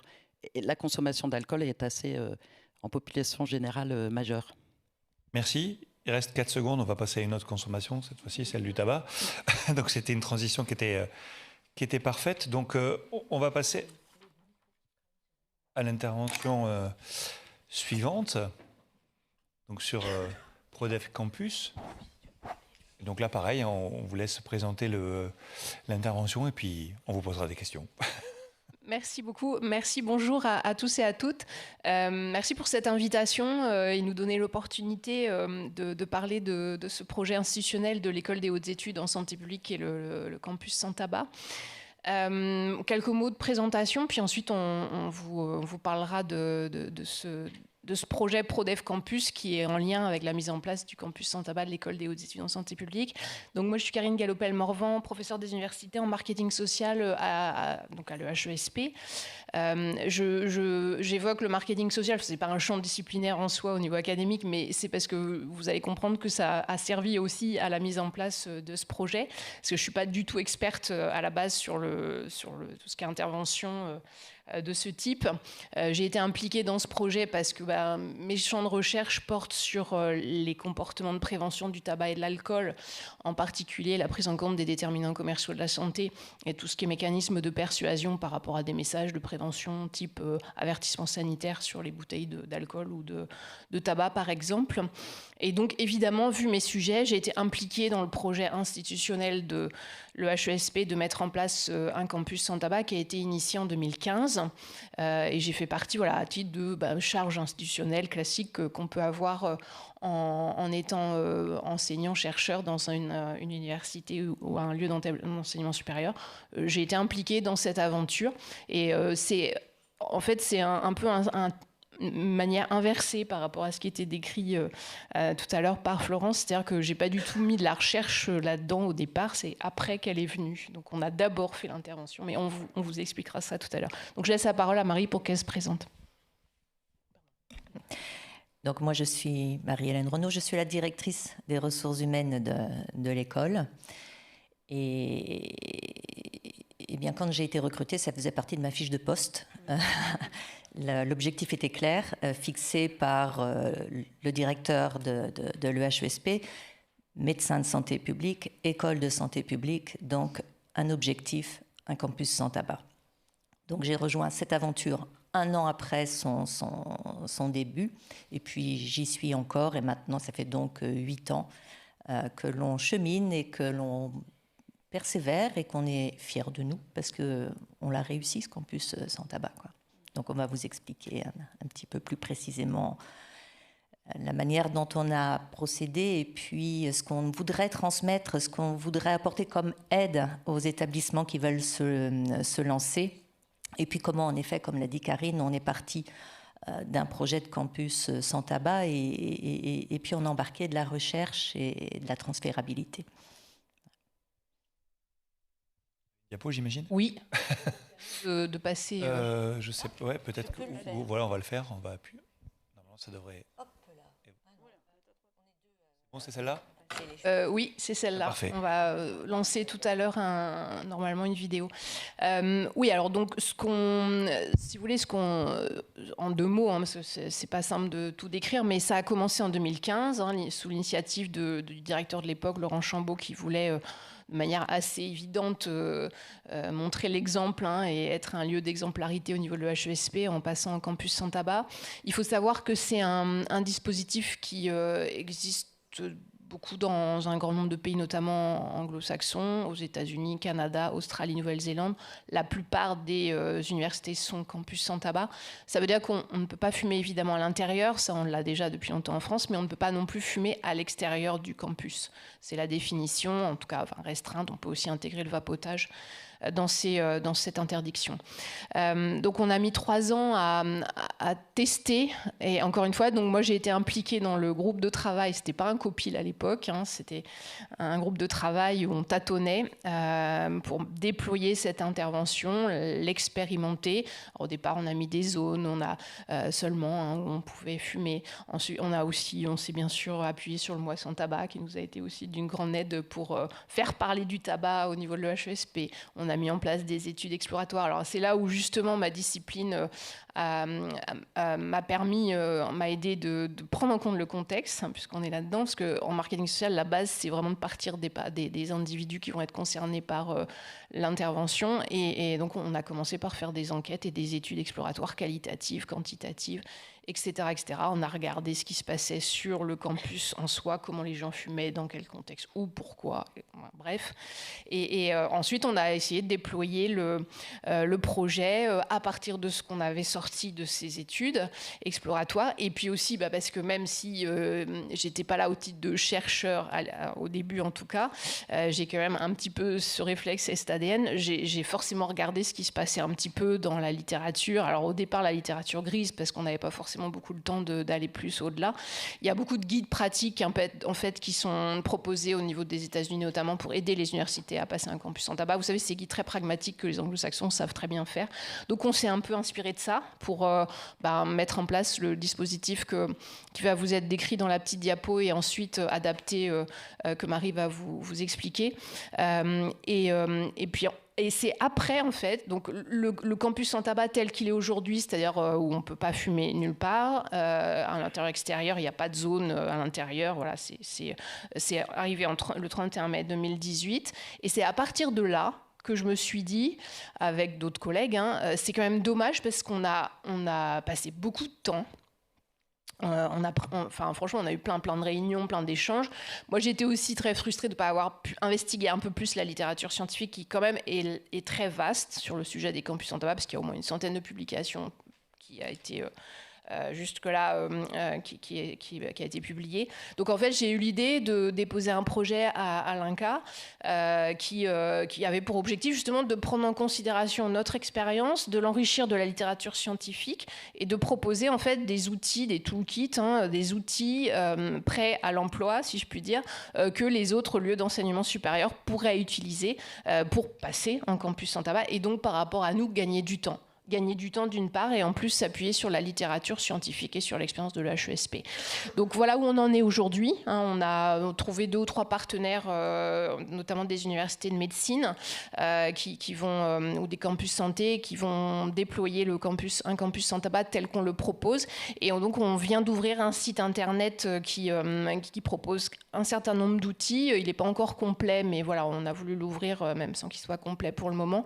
Et la petite vidéo là qu'on va vous montrer tout de suite, c'est donc la définition qu'on propose sur ce site pour expliquer qu'est-ce que c'est qu'un campus sans tabac et quelles sont les conditions pour que ce campus sans tabac fonctionne. Et donc rentre évidemment soit un outil, une mesure de prévention intéressante et efficace pour dénormaliser le tabac et aider à baisser la prévalence. C'est un outil recommandé par l'OMS pour information. Les campus sans tabac est également préconisé par le plan national tabac 2023-2027. Vous avez une vidéo sur les diapos là ? Ouais. Hop là, voilà. Parfait. Ah oui, il fallait que je le dise. Et voilà, vous l'avez dit. Un campus sans tabac, qu'est-ce que c'est ? C'est un lieu d'enseignement supérieur où il est interdit de fumer et de vapoter sur l'ensemble du campus. À quoi ça sert ? À encourager les fumeurs de votre campus à arrêter et à réduire leur consommation de tabac, à prévenir l'initiation au tabagisme des étudiants, à accueillir les usagers dans un campus sain et agréable, sans fumée de tabac, sans mégots au sol, à être exemplaire en matière de promotion de la santé, à faire progresser les politiques de développement durable de votre campus, à changer l'image du tabac dans la société. Comment ça marche ? La réussite de votre campus sans tabac repose sur 3 piliers. Informer, accompagner les fumeurs vers l'arrêt, évaluer le dispositif. Informer sur le campus sans tabac, ses règles et son intérêt. Les aides à l'arrêt proposées et les bénéfices de l'arrêt du tabac, les méfaits de la consommation de tabac, à l'aide d'une signalétique sur l'ensemble du campus, d'une communication régulière, d'enseignements dédiés au tabac, de stands d'information sur le campus. Accompagner les fumeurs vers l'arrêt, avec des consultations personnalisées avec des tabacologues, des ateliers de gestion du stress, des ambassadeurs sur le campus qui informent sur les aides à l'arrêt proposées. Évaluez votre campus sans tabac grâce à la réalisation de sondages réguliers sur l'adhésion, la connaissance du campus sans tabac et son effet sur les comportements tabagiques des usagers, la vérification du respect du campus sans tabac.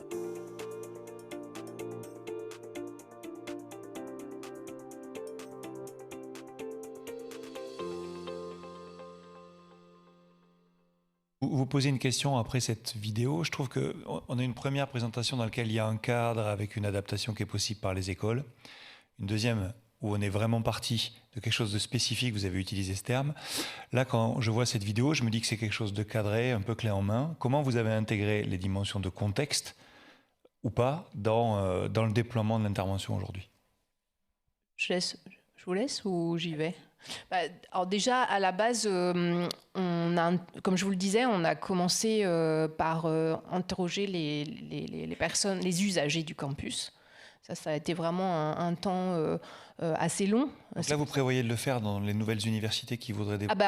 En fait, ce qui est décrit dans la vidéo, là, c'est tous les éléments. On espère que ce sera utilisé, mais c'est tous les éléments importants et essentiels si on veut que le campus sans tabac fonctionne. Et donc, ça commence, je ne sais pas si vous avez fait attention, mais ça commence par interroger et comprendre les usagers. Et donc, sur le site internet, on a 4 menus. Premier menu, c'est avant la mise en place. Et donc, le premier point, c'est interroger vos usagers et bien comprendre votre contexte. Et on fournit des questionnaires, on fournit des enquêtes, ce qu'on appelle des scans d'observatoires, etc. Et des entretiens individuels. On fournit tous les outils pour justement que les lieux d'enseignement supérieur puissent intégrer ce contexte et puissent prendre en compte ce contexte pour l'appliquer et pour l'adopter. Ça peut se traduire, alors je vois bien, ça peut se traduire comment cette adaptation? C'est-à-dire... vraiment, je caricature, vous faites la même chose dans l'université Paul Sabatier à Toulouse, c'est pas du tout pareil qu'à Rennes, on n'a pas les mêmes populations, et donc ça peut aboutir à quoi le fait que les étudiants n'aient pas répondu de la même façon? Alors, c'est pas que les étudiants... Alors, on ne parlait pas les mêmes éléments de contexte. Parce qu'en fait, nous, on a vraiment interrogé tous les usagers. Et je crois qu'il faut gagner les personnels d'ailleurs. Quand on est dans un établissement où on a des personnels qui sont là tout le temps et des publics qui bougent à la formation continue, parfois à la journée, parfois d'autres à la semaine et parfois 1 an ou 2 ans, avec des élèves qui résident sur place dans l'intérieur du campus. Donc, même chez eux, finalement, dans les résidences, le campus est sans tabac. Il faut interroger sur les usages, mais il faut commencer par gagner le personnel, parce que les agents sont ensuite nos meilleurs ambassadeurs. Aujourd'hui, les agents qui sont à l'EHESP ne reviendraient pour rien en arrière. Revoir des mégots, traverser le nuage de fumée pour rentrer dans les bâtiments, se blottir sous le porche, parce que bon, il pleut pas souvent, mais il pleut un peu quand même. Donc, ils ne reviendraient pas en arrière. Donc, ça nous semble très central. On a 95% d'acceptabilité, parce qu'on fait des évaluations, dont 90% de fumeurs. Ça, c'est sur des enquêtes qu'on fait de 2018 jusqu'à 2021. Donc, on est en train d'analyser les autres résultats, là.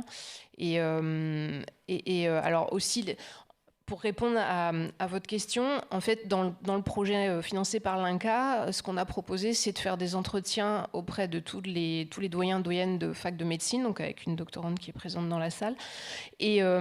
Et en fait, on a interrogé une trentaine de doyens et doyennes. Et justement, l'intérêt, c'était aussi de prendre en compte le contexte et d'essayer de voir avec eux comment on peut les aider au mieux. Donc, on en accompagne 2 ou 3, on ne peut pas accompagner toutes, mais comment on peut les accompagner au mieux avec une base d'outils qu'on leur met à dispo, les questionnaires, etc., des outils de com. Ils peuvent réutiliser le logo que vous avez vu là, s'ils le souhaitent. Justement, c'est une adaptation du contexte. On s'est rendu compte que dans les facs de médecine qu'on interrogeait, certaines pouvaient avoir et dégager des moyens, parce qu'il ne faut pas se leurrer, c'est des moyens financiers. D'autres ne pouvaient pas du tout, et notamment n'avaient pas d'aide de la com, pas de service de com. Donc, on leur propose des outils de com clés en main qu'ils peuvent utiliser. C'est ça la prise en compte du contexte. Après, il y a la taille, évidemment. Nous, c'est assez simple, entre guillemets, même si c'est jamais simple ce genre d'intervention, parce qu'en fait, le HESP, ça reste petit, ça reste assez circonscrit sur un plan géographique. Là, on travaille avec des des campus santé qui sont un peu plus éclatés, même géographiquement. Donc, c'est aussi ça, la prise en compte du contexte. Et justement, il y a des questions sur le contexte EHESP. Une question, c'était quel était le taux de fumeurs au moment où vous avez mis en place l'étude. Et la deuxième, c'était comment vous travaillez le fait que ça peut être stigmatisant pour ceux qui fument ou qui continuent de fumer quand on a ce type de message ou d'initiative. Alors, dans l'adaptation du contexte, on a justement pris en compte le contexte français, peut-être pas... alors finalement, la prévalence, donc on a fait des enquêtes au départ avant de lancer le campus dès 2015, on était assez proche de la prévalence française, même si on est à l'EHESP. On était à peu près à 25% de fumeurs. Je pense que ça a dû baisser depuis. Parce que notamment les jeunes, ça baisse, hein, le tabagisme. Donc en fait, un exemple clairement d'adaptation aussi. Donc moi, ce qu'on regardait au niveau excusez-moi, j'ai un gros mot, benchmark international qu'on a fait avant la littérature scientifique, hein, les guides de bonne pratique, en fait, il était recommandé d'interdire de vapoter, de fumer, de ne pas avoir d'abri, enfin vraiment d'avoir rien pour fumer ou autre. Vu qu'on était à 25% de fumeurs à peu près et que aux États-Unis où c'est développé, on est quand même à peu près à 10%, en fait, nous, on a été obligés quand même, vu les enquêtes en plus exploratoires qu'on a menées auprès des usagers, d'autoriser le vapotage, donc pas à l'intérieur, à l'extérieur, pour une histoire de réduction du risque et de barrières moindres. Et on a mis des abris, et ça répond un peu à une question, qui ne sont pas moches. Et donc, ça ne stigmatise pas. C'est ça. On a le droit de fumer. Nos agents, ils ont le droit de fumer. Et on n'a pas voulu ni qu'ils se cachent, ni qu'ils soient sur le trottoir sous la pluie. Et donc, on a cinq abris fumeurs qu'on n'a pas voulu glauques. Ils sont en bois, ils sont beaux, il y a des assis debout, il y a des jolis cendriers. Et c'est des lieux de rencontre aussi pour ceux qui fument. Mais voilà, fumer est un droit. On essaye d'accompagner pour réduire la consommation, mais on n'a jamais nié que ça reste encore un droit et que ce droit, on peut l'utiliser dans des endroits pas trop moches. Dans la mise en place de l'intervention, je rebondis sur votre exemple sur le vapotage. Les facultés qui voudraient le mettre en place ont la latitude de pouvoir dire on ne va pas faire ce que vous avez fait directement, on va autoriser le vapotage pendant X temps. Est-ce que ça, c'est une latitude que vous leur laissez dans la mise en place de l'intervention ? Après, en fait, nous, en lien avec aussi la question sur la stigmatisation, ce qu'on recommande, et ce qui est vraiment aussi basé sur la littérature scientifique et ce que nous, on a pu constater, c'est déjà d'accompagner systématiquement les fumeurs autour de l'arrêt, c'est-à-dire de proposer de l'aide à l'arrêt sur place, facilement accessible et gratuitement dans les universités. Donc ça aussi, c'est une manière de déstigmatiser, de ne pas stigmatiser, et de faire de la communication positive.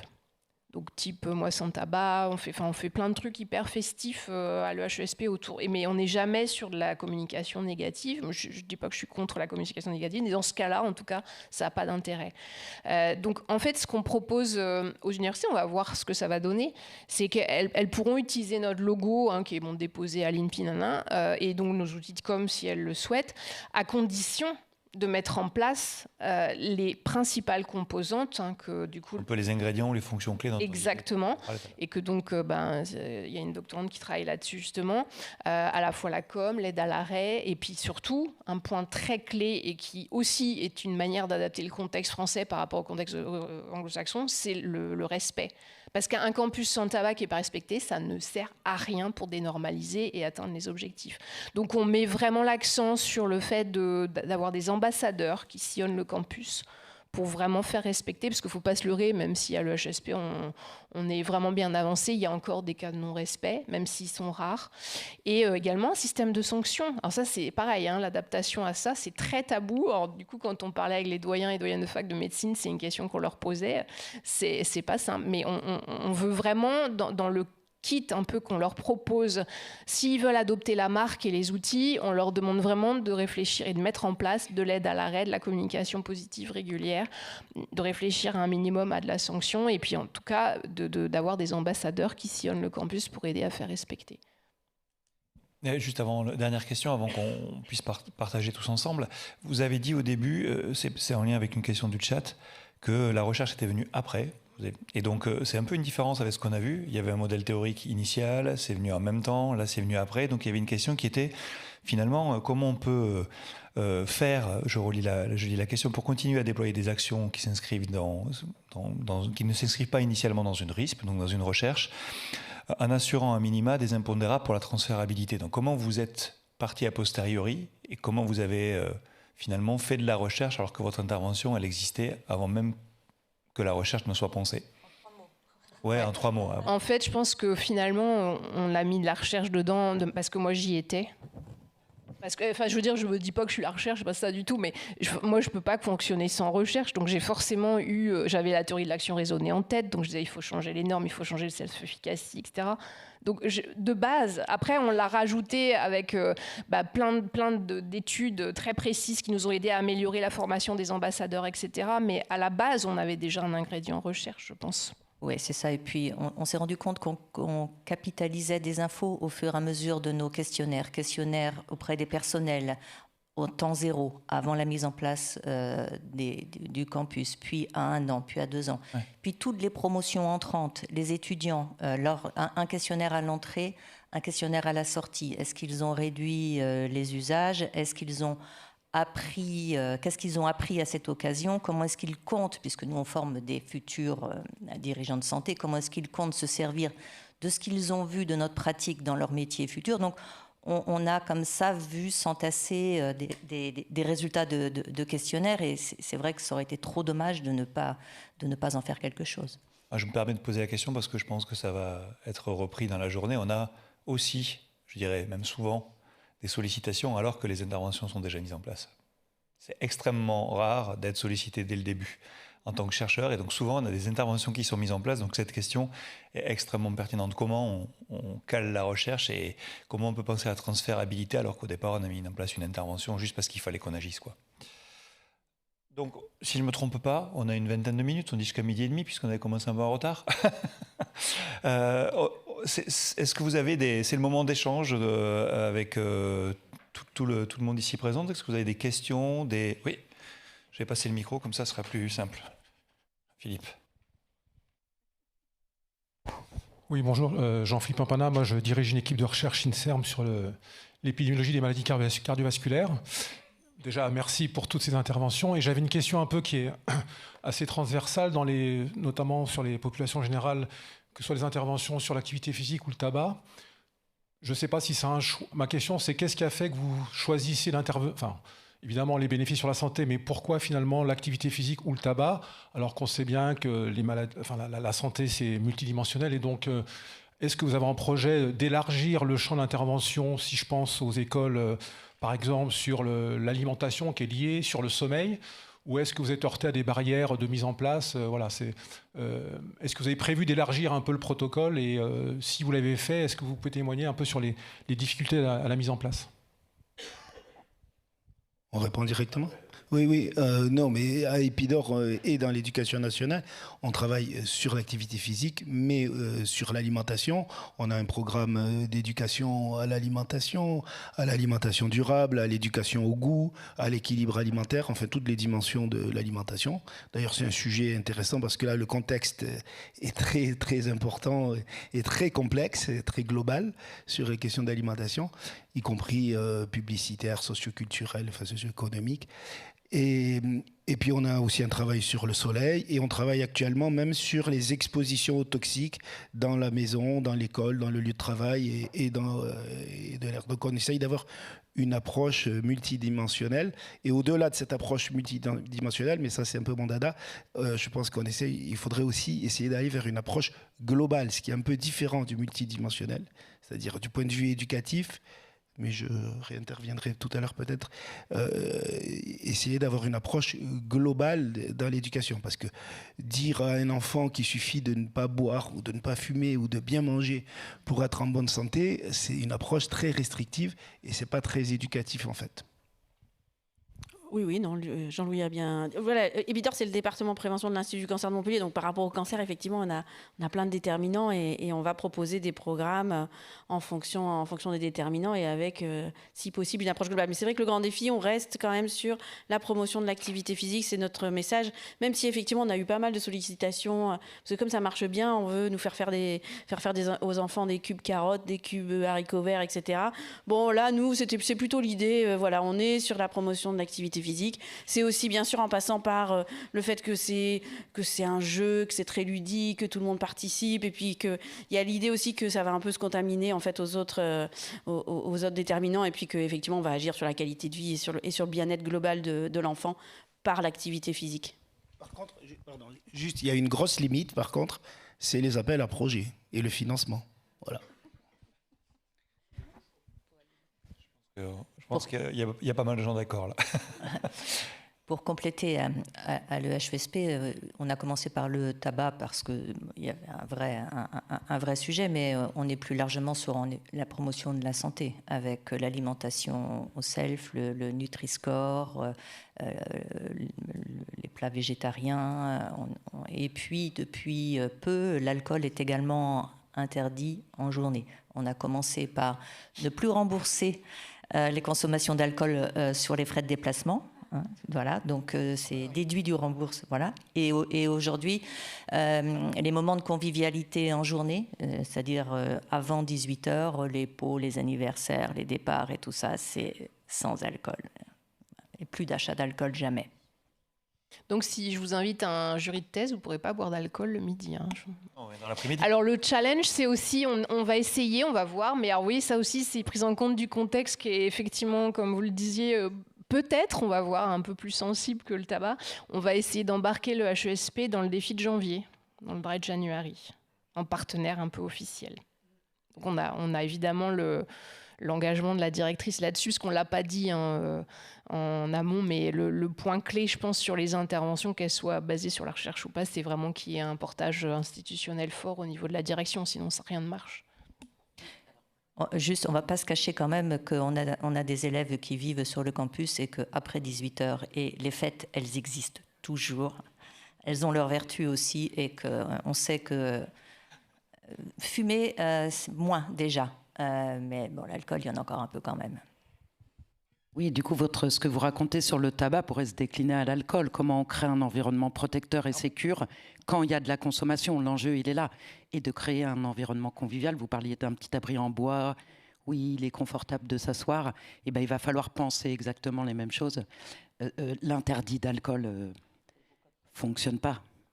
Après, ça dépend. On parle d'interdit là sur les remboursements de frais et les pots. Donc c'est pas pareil, on va pas interdire l'alcool, voilà, comme le dit Marie, dans les soirées. Dit, les agents n'ont plus le droit d'apporter quand même des bouteilles de leur... Non, c'est voilà, c'est peut-être un peu raide, mais par contre on compense en tout cas quand c'est organisé par l'école, dans des jolis cocktails. Il y a moyen quand même d'avoir des alternatives. Et puis on peut toujours aller à l'extérieur du campus et terminer un moment festif au café Place Sainte-Anne, hein, c'est toujours possible. Je découvre des choses que je croyais déjà être la règle à l'INSERM, par exemple. Donc je croyais que tout ce que vous disiez là était réglementaire. De ne pas amener d'alcool sur le lieu de travail, etc. Je croyais que c'était réglementaire. Mais est-ce que vous avez d'autres questions ? Oui, Marie-Hélène. Je voulais savoir, dans une, plus particulièrement pour l'intervention sur les défis sportifs, vous nous avez bien expliqué que les acteurs de terrain s'étaient emparés de l'intervention et l'avaient finalement eux-mêmes adapté.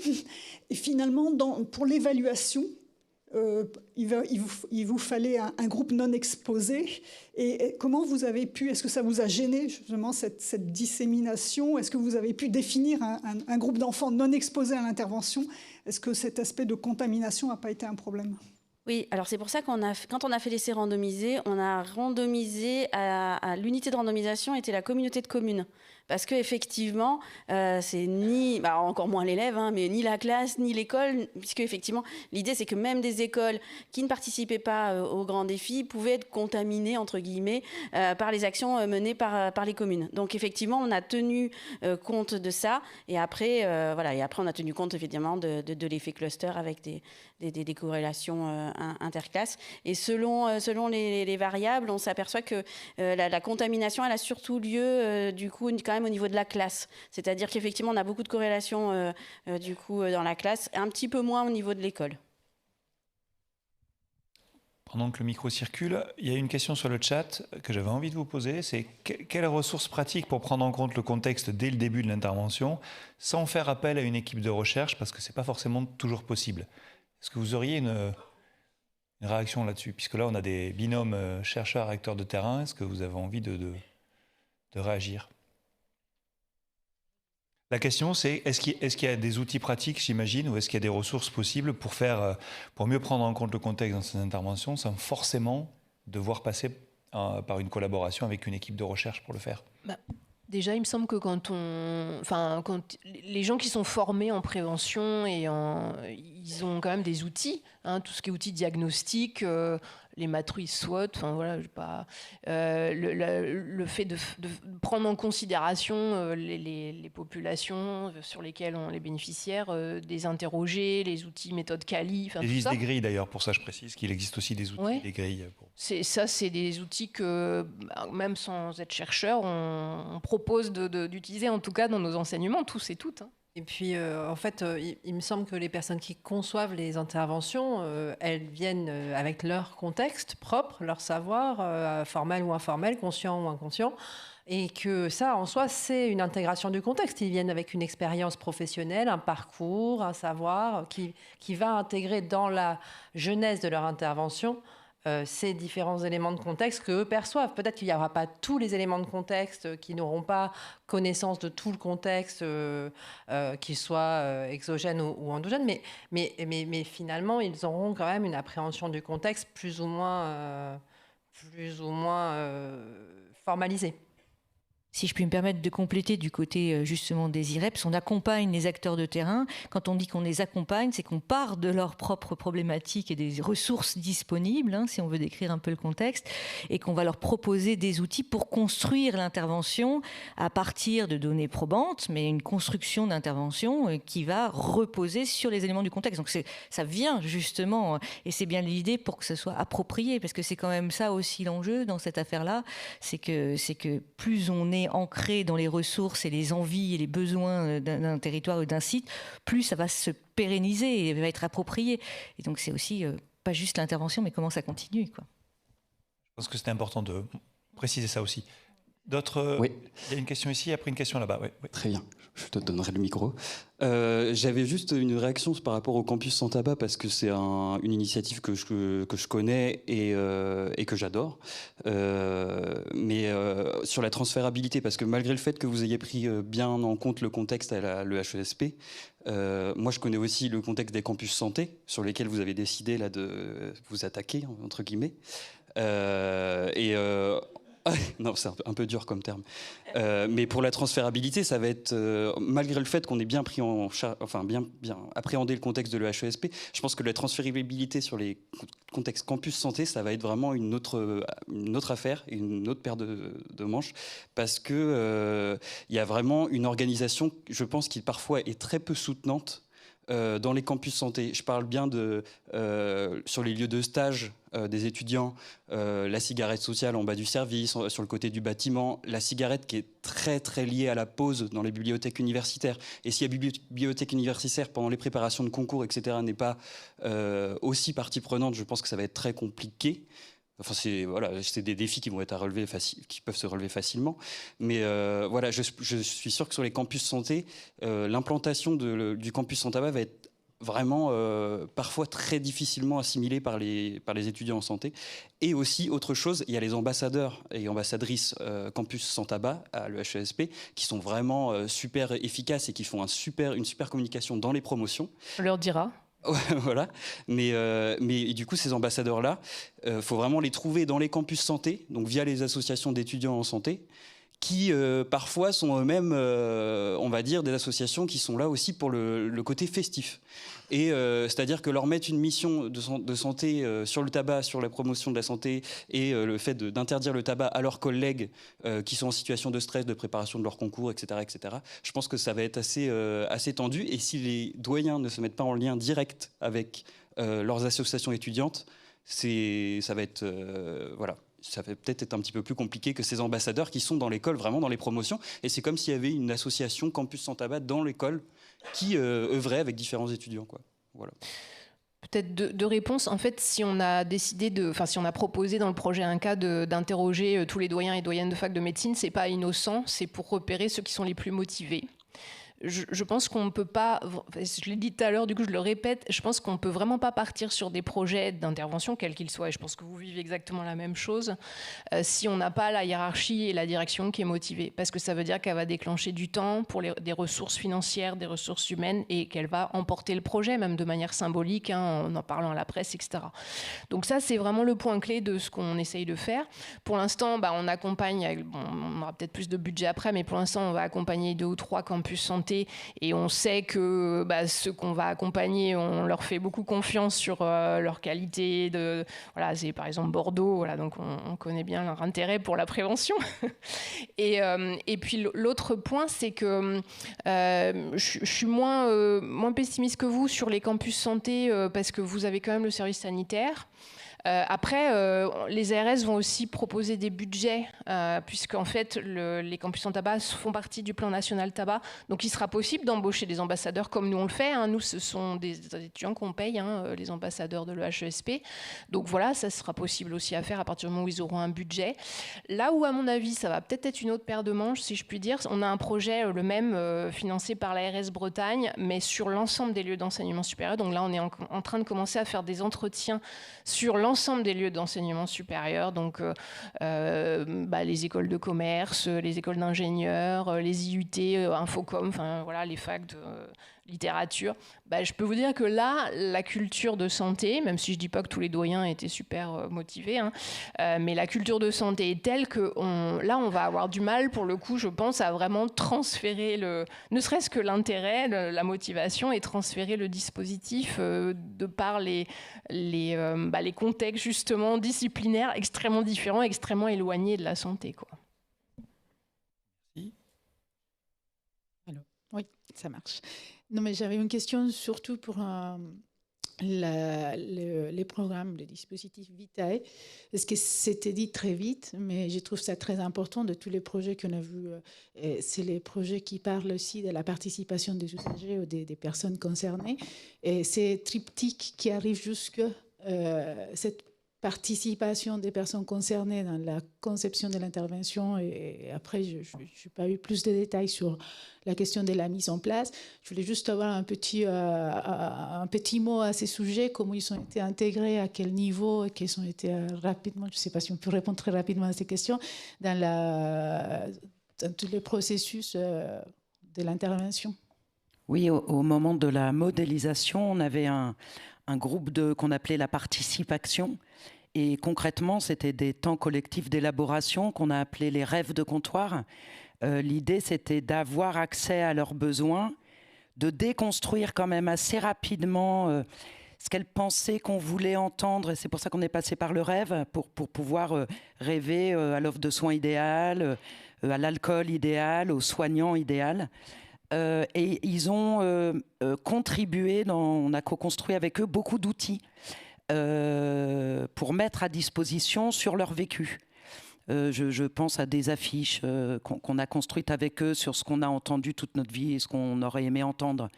Donc pour nous, c'était important. Dans toute la phase du déploiement, on avait également prévu de la participation des personnes concernées.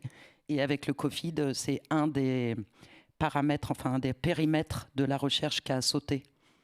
Malheureusement, les temps collectifs, puisque c'était dans cette... Pour nous, c'est proche de la recherche communautaire. Enfin, je crois que le modèle, la méthode qu'on a imaginée, jamais elle n'aurait existé de cette manière-là, sans cette proximité, cette attention portée et à l'expertise et aux besoins des personnes. Ce qui est intéressant, mais ce que vous dites aussi, c'est que nos modèles, si on n'arrive pas à les transférer, c'est qu'ils ne sont pas, à mon avis, adaptés, c'est qu'ils ne répondent pas aux besoins. À partir d'un moment où un modèle répond à un besoin, je crois qu'il prend sa place. Après, ça s'adapte, ça bouge. Nous, toute cette phase de recherche, ça nous a permis d'ajuster la méthode, beaucoup, de créer des outils nouveaux, parce que ce n'était pas forcément appropriable par les professionnels comme on les avait construits, de redécouper autrement pour rendre lisible beaucoup plus lisible cette méthode d'intervention. S'il n'y a pas d'autres questions, je me propose encore une dernière question. La dernière. Merci beaucoup pour toutes les interventions. Michel-Henri Delcroix et Sans Tabac. Je voudrais poser 2 questions. La première, une question transversale, c'est l'alcool, le tabac, le cannabis, pour faire court. Et deuxième question transversale, c'est de dire que qu'en est-il des liens avec les acteurs souterrains qui sont les financeurs de la communication pour la consommation du tabac, de l'alcool et du cannabis. Je ne sais pas si je suis clair.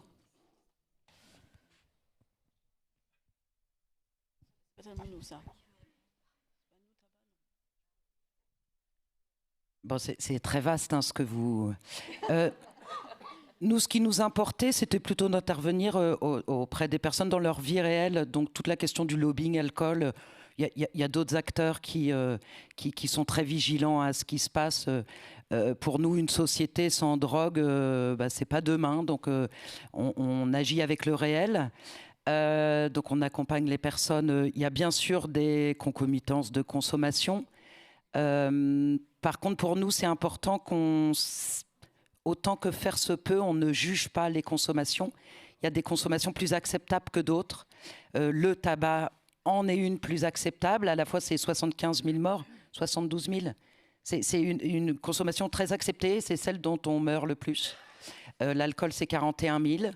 On sait qu'il y a 25% de la population française qui prend des risques avec sa consommation d'alcool. C'est colossal.